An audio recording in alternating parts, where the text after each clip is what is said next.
مدحويني سياسة عدا مدني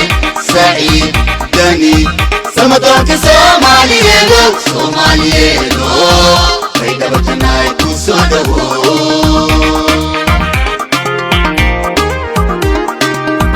دولتنا بدلا ويداداشو ويميدودي دكدكا يا هرمار كده داو مدحويني سياسة عدا مدني سعيد دني سمدونك سومالييلو سومالييلو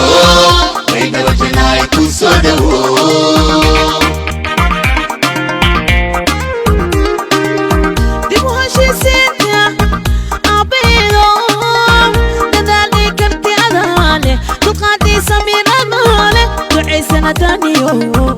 دنيو صدو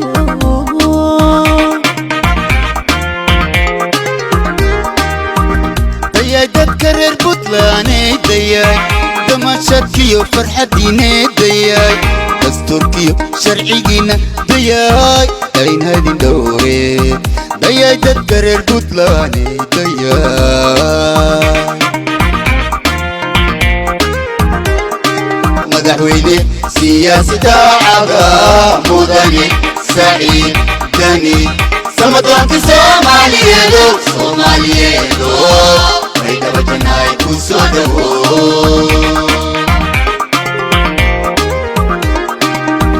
دولتنا بدلا ويداداشو ويميدودي دكدكا يا هرمار كده داو مدحويني سياسة عدا مدني سعيد دني سمدونك سومالييلو سومالييلو بيدا بجناي كسودو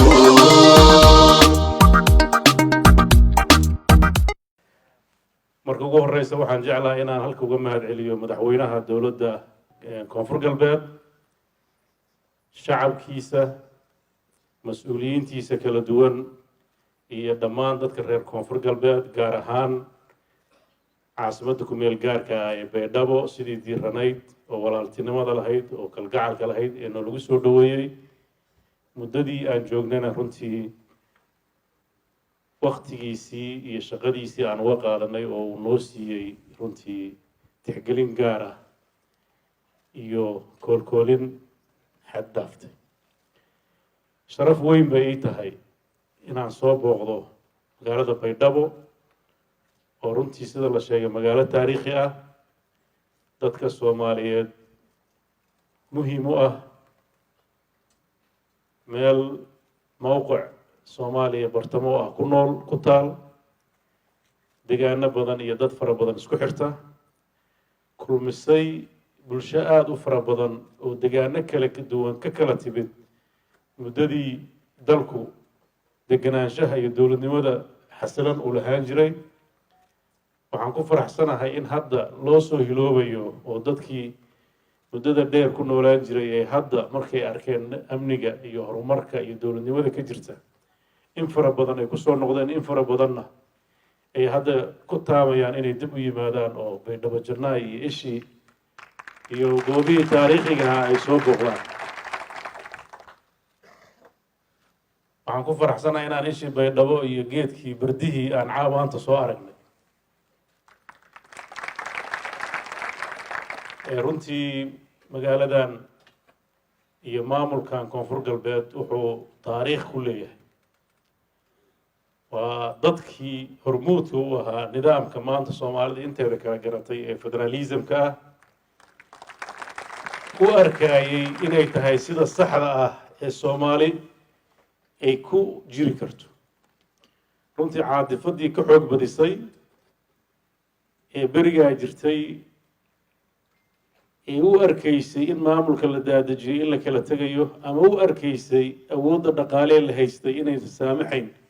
in maamullo fara badan la sameeyo si kastaba ha loo arkee maamulkii noocaas ahaa 30 sano kadib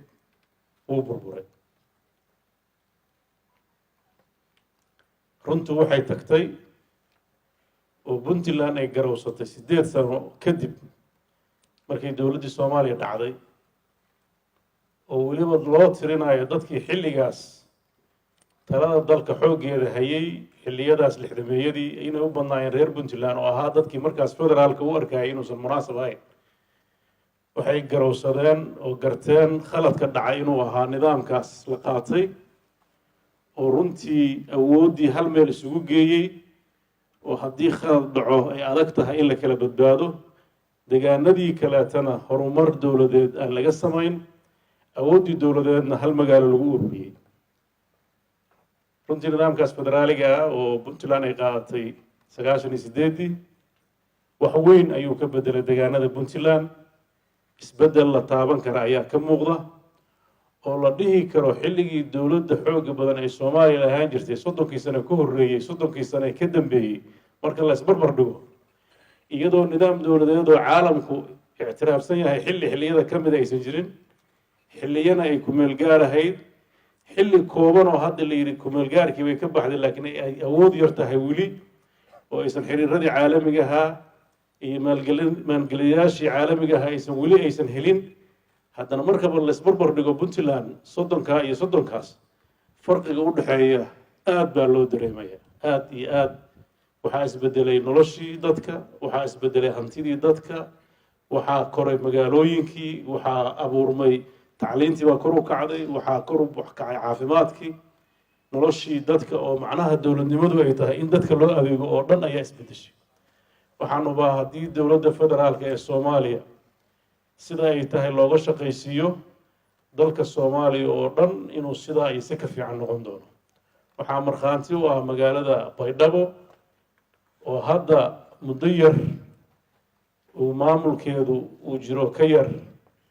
6 sano meelahaas haddaan khaldanayn dabayaaqadii 2014 bay ahayd xilligaas waan wasiir ahaa oo weliba khilaafaad siyaasadeed iyo turunturooyin badan uu soo maray isbeddelka iyo quruxda maanta aan harsanayno 5 sano ka hor sidaan ma ahayn baydhabo idinkaa markhaanti ka ah waxaa isbeddelka keena waa maamulka waxaa isbeddelka keena waa dowladnimada waxaa isbeddelka keena waxa weeye waa dadka oo isku tashada oo dalkiisa aamina isaguna is aamina waxaan aada ugu faraxsanahay muddadii hadda aan joognay inaan si wanaagsan madaxweynaha iyo mas-uuliyiinta kale uga sheekaysanay sidii dowladnimada soomaaliya la isaga kaashan lahaa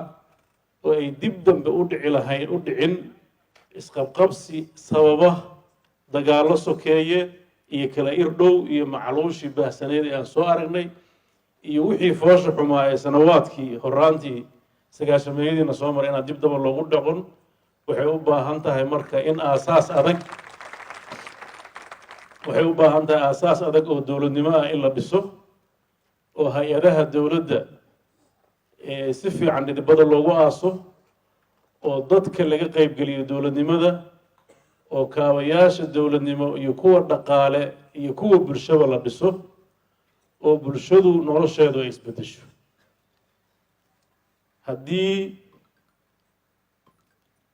1920 iyo 30-meeyadii iyo ka horba dadka reer puntland intay soo haajireen inay goboladan xooggooda intay degeen dhaqaale ka sameeyeen magaalada faras magaalaha baydhabo xooggooda dad reer puntland ka soo jeeda ay lahaayeen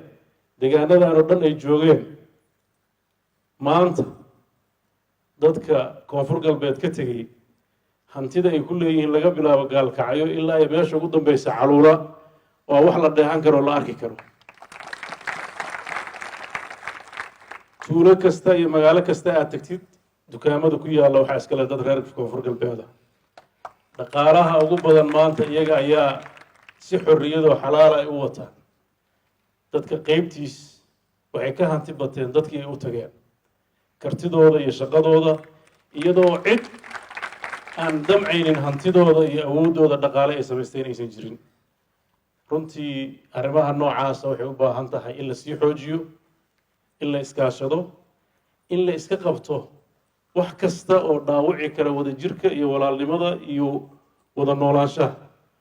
waxa arrimahaas lagu samayn karaana waxa weeye waa nidaamka siyaasiga iyo dowladnimada oo si dhab ah loo taago waan hubaa puntland haddii iyadoo in dowlad ka jirin ay imaan lahaayeen dadkaas inay maanta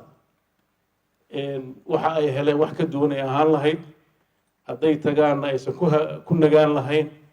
haddii kalena fursado aysan hadday ka helaanna ay dhibaatooyin la kulma lahaayeen waxaa badbaadiyey oo fursadda siiyey waa maamulkii dhismay oo ku dadaalay nabadgelyada iyo inaan qofna qof ku xadgudbi karin oo sharciga uu sarreeyo haddii intaa baydhabo laga helo mar labaad oo laga helo xudur oo laga helo waajid oo shabaabkan iyo shayaadiintan meelaha ku jirta intii la isla kaashado go-aan laga gaaro waan hubaa quruxda ay lahaan jirta inay soo noqonayso dadkii ka maqnaa oo dibadaha jira inay dib ugu soo noqon doonaan deegaanadooda dhisan doonaan noloshu isbedeli doonto jiilka soo kacayana ay fursado badan oo shaqo ay heli doonaan waxaan u baahannahay in nidaamyadaas oo ugu horeeyo sugidda amniga fulinta sharciga iyo dhisidda kaabayaasha dowladda in la iska kaashado waxay puntland iyo koonfur galbeed ku heshiiyeen inay iska kaashadaan arrimahaas weliba puntland waxa ay ku dhaanto oo shuruuc iyo maaragtay tababar iyo taakulayn kaleba inay gacan ka geysato sida koonfur galbeed cagaheeda ugu istaagin waxaa la rabaa koonfur galbeed jidadkeeda inay isku furmaan si dhaqaalaheedu u kobco wadada isku xirta muqdisho iyo baydhabo inay isku furmaan midda baydhabo ka tagtay ee deegaanada kale aada midda muqdisho ka timaada ilaa baraawo iyo dhinacaas aada halka iyo deegaanada isku xirmaan waan hubaa dhaqaaluhu inuu kobcayo markaas noloshuna ay isbedelayso waxaan u baahannahay si midaysan oo soomaalinimo ah in la isaga kaashado waddankan dadka saa'idka ku ah ee al-shabaabka in la iska qabto waan ogahay culays badan bay nagu hayaan bulshadii bay dhex galeen deegaanadii bay qabsadeen dhaqaalay urursadeen awood badan bay sameeyeen laakiin awooddaas waxaa ka weyn iraadada markii ilaahay la tala saarto dadka dhulka leh oo deegaanka ah oo dowladooda iyo shacabkooda hadday isku kalsoonaadaan waan hubaa inaan dalkan dad meelo kale ka yimid inay nagu maamulaan inay saxayn horena waa u diideen haddana waa inay iska diidaan degaan walba waxaa la rabaa dadkiisa inuu maamusho degaan walba inuu dadkiisa maamusho nidaamka federaalku waa saas dadkiisa inay maamushaan isdoortaan nicmadiisa iyagu ay helaan ummadda soomaaliyeedna ay kula noolaato sida meel walba ka jirta caawa runtii waa habeen taariikhi ah sida la sheegay kulankan ma aha kulankii u horreeyey waa kulamo daba dheer oo soo socday oo dadka deegaanadan muddo dheer ay ka wada shaqaynayeen siday soomaaliya xorriyad u heli lahayd siday soomaaliya dowladnimo u heli lahayd siday soomaaliya degenaansho siyaasadeed u heli lahayd siday soomaaliya ay nidaamkan federaalismka ay u qaadatay ee dhidabada loogu aasi lahaa intaasoo dhan waa in laga soo wada shaqayn jira haddana la rabo in laga sii wada shaqeeyo puntland iyo koonfur galbeed caaway wada joogaan keligood kuma filna iyaga iyo dowladaha kale xubnaha ka ah iyo dowladda federaalka ah si wada jir ah si aad ogtihiin muddadii u dambeeyey xoogaa kale aragti duwanaan ayaa ka dhex jirtay dowladda federaalka ah iyo maamulada qaybtood waxaad ogtihiin shirarkii dhuusamareeb 1 iyo 2 iyo 3 in waxyaabo badan lagu soo afmeeray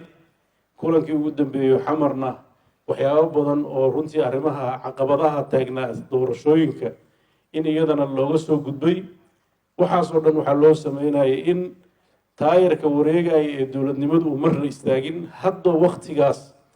waxa la gudboon madaxduna ay go-aan ka gaaraan waxaan si gaara uga mahad celinayaa madaxweynaha dowladda koonfur galbeed oo runtii xaqiiqadu sida ay tahay arrimahaas socday bilowgeedii afkaarteedii isagu lahaa dadaal badan ku bixiyey maadaama uu shanta maamul goboleed soomaalidu si kale marka hoose xisaabtanto si isu kala hayn karaan marka soomaalida dhaqankeeda la fiiriyo isaga dhex buu noo ahaa marka ninka isku kahay soo jiidaya isagu ahaa waan rajaynayaa reer koonfur galbeed dowrkaas inay cayaaraan oo runtii arrimaha soomaaliya ka taagan ay dowr muuqda ka cayaaraan waxaan aada iyo aada ugu faraxsanahay xoogaal badan baan ahay dhalinyarada reer koonfur galbeed tacliintooda aada bay kor ugu kacday ganacsigooda puntland keliya maahan ilaa kenya iyo east africa iyagaa haysta aada bay u shaqeeyaan aada baan uga warqabaa ganacsadaan ahaan jiray waxaase caawa farxad noo ah inuu halka ka sheegay gabdhihii ilhaan la dhashay iyo shukri anna waxaan halka sheegayaa wasiirka waxbarashada koonfur galbeed boosaasu ku dhasho iskuulka uga soo baxay chief of staffka madaxweynaha la socdo riixadiisa reer garowgu ahaa guddoomiyaha halka sheegay guryaha u badan oo halka laga dhiso waagii hore kuwa hore oo ka dhisnaa sacuudiga laga dhisi jiray laakiin kuwaan kaleeto boosaasaa laga dhisay badankooda aada baan ugu faraxsanahay runtii inay arrintaas hore usii kacdo waxaydan idinku ka warhayn baan anugu ka warhayaa dadka jooga puntland ee reer koonfur galbeeda nolosha iyo dhaqaalaha ay ku hayaan intaan madaxweynaha noqon ganacsadaan ahaan jiro xog badan baan hayaa marka waxaan rajaynayaa haddana siduu sheegay madaxweynuhu gabdho guursigiina waa bilaabeen waana degeen raggii marka arrintaas runtii isdhexgal weyn bay noqonaysaa aada baan runtii ay muhiim u tahay qaraabada iyo xididku waa muhiim wasiiru dowlaha inkastoo wasiiru dowlo yahay wasiiradiisa ay kala socda ruuxadiisa qaraabanimo noola socda waan ogtii inuu reer puntland baa dhalay ruuxadiisa marka haddaad halkaas gabdhaha ku guursataan hadhowti wax badan bay tari doontaa waan rajaynayaa arrimahaas inay sii socdaan isdhexgalka bulsho wada noolaanshaha iyo wada shaqaynta runtii si aan la soo koobi karin baan rabaa halka inaan uga mahad celiyo dhammaan dadka halka jooga sida diiran oo sharafta leh aada noo soo dhaweyseen aniga iyo wafdigii la socday wax badan baa runtii inta aan joognayna aan kororsanay maanta magaalada waa indhaindhaynaya inkastoo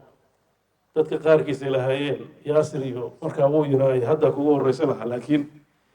35 sano ka hor ay ugu dambeysay magaalada ya 85 84 baa ugu dambeysay meelo badan oo aan garanay maanta madaxweynaha weydiinaya halkaas xagee halkaas oo ma isbedel ku dhacday wuu muuqdaa magaalada sida u fiday way muuqataa waxaan rajaynayaa yaasir iyo saaxiibadiis inay puntland awal deganaanshay usoo raacayeen hadda markay koonfur galbeed degtay inay ka heli doonaan shaqo badan oo dhinaca dalxiiska ah oo meel dalxiiska ku wanaagsan oo wax badan ay ka quruxda dadka iyo dalka in lasoo bandhigaa la rabaa si dadka dalkooda u jeclaado arrintaas waa muhiim siduu sheegay maalintii dalxiiskaa soo dhow uu yidhi waxyaabaha aan kor u qaadi doonay ka mid tahay khayraadka dadka iyo dalka uu leeyahay in dib in la soo saaro runtii ma rabo inaan ku dheeraado hadalka waxaan u rajaynayaa ummadda soomaaliyeed nabad iyo degenaansho iyo horumar iyo walaalnimo iyo isjacayl mashaakilaadka hor yaalla ay ugu muhiimsan yihiin la dagaalanka argagixisidana inay isku ka noqdaan mid